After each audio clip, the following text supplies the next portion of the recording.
Hello guys, good morning. Pwede nyo guys mabuligan. Sino nga mo sir? Richard Atisura. Si Richard ano? Atisura. Ano? Richard Atisura. Asisura? Oo.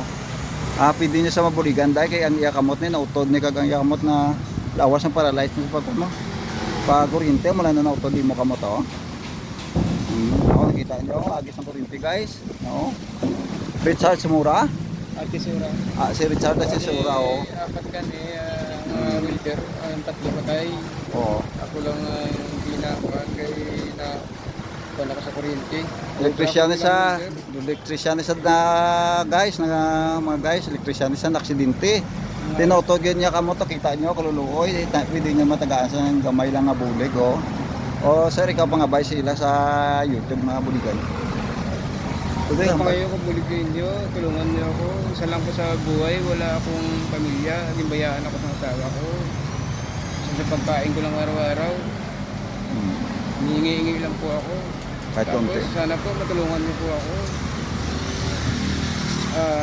Hindi na ako makapagtrabaho dahil wala na akong kamay. Kita nyo guys, disabled ito si ngalan pa sir.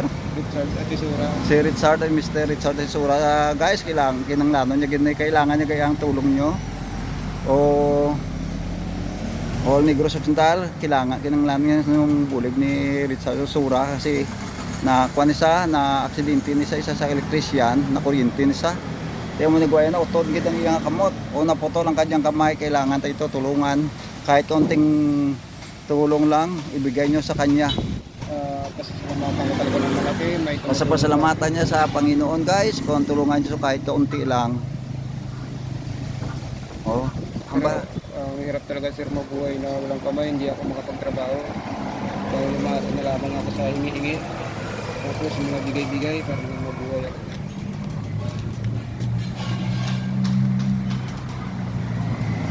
O guys, kailangan tulungan ito kahit kaunti lang, kahit kung ano kayo mabigay nyo sa kanya. Papasalamat sa kahit paano. Dito ni sa Bacolod City guys ha. Bacolod City guys, tarani. Bata. Taga-bata ni sa ang bata dahil sakop ni sa Bacolod City, Negros Occidental. Biskan tayo lang guys nga bulig o kaunting tulong yung ibigay sa kanya. Parang ibigay tayo para makatulong tayo kahit paano sa ating kapwang tao guys na nawala ng kamay, naputol sapagkat na dati electrician isa ito na kuryente sa guys, ito naputol ng kanyang kamay. Parang parilsado na kaya ang dalawang kamay.